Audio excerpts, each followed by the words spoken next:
All right, now let's implement a new endpoint to get a single course from the server.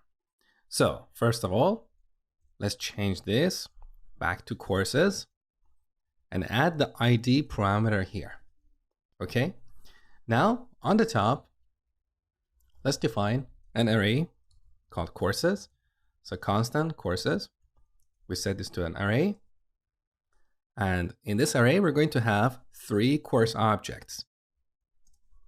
So each object should have a couple of properties, ID and name. And of course we can have more, but for simplicity, I'm just going to stick to 2 properties here.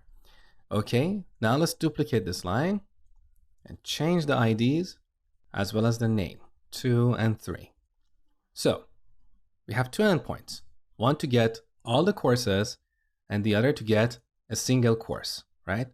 In the first one, we're going to return our courses array, okay? Now in the second one, we should write some logic to look for the course with the given ID. So let me delete this first.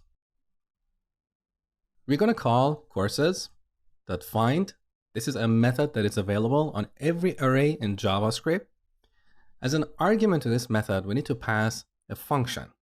This function will be used to find a course that matches a given criteria. So we use the arrow function syntax, C goes to, and here we write some logic that returns a Boolean value. This Boolean value determines if this course is the one we're looking for or not. So c.id should equal request.params.id. However, this request.params.id returns a string. So in order for this comparison to work properly, we need to parse this string into an integer. So we call parseInt, which is one of the global functions available in JavaScript, and then get the result and store it in a constant called course.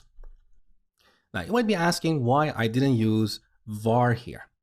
Well, that would be perfectly fine, and that's how most JavaScript code out there is written. But going forward, it's best to drop var and either use let or const. We use let if you want to define a variable that we can reset later, and we use const if you want to define a constant. In this case, I don't want to reset the course later in this function. But again, that's perfectly fine to use let here as well. It's just personal preference. So we get the course object. Now, if this course doesn't have a value, in other words, if we don't find a course with the given ID, by convention, we should return a response with the HTTP status code of 404. That means object not found. So this is one of the conventions of RESTful APIs. If the client asks for a resource, but that resource does not exist on the server, we should return a response with the status code of 404. So here we call response.status 404, and optionally we can send a message to the client as well. So send the course with the given ID was not found. Okay, now otherwise, if we do have a course with that ID, we're simply going to return that to the client. So response.send course. Now let's test this. So back in the browser, let's head over to /API/courses/1. So we have a course with the ID 1, and that's why we get this JSON object in the response. However, if I change this to 10, we get this message, the course with the given ID was not found.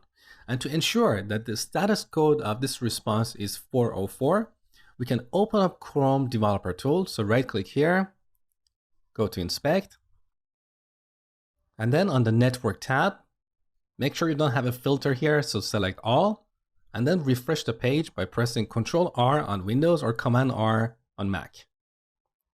So here's a request that we sent to the server. You can see the status is 404, which means not found.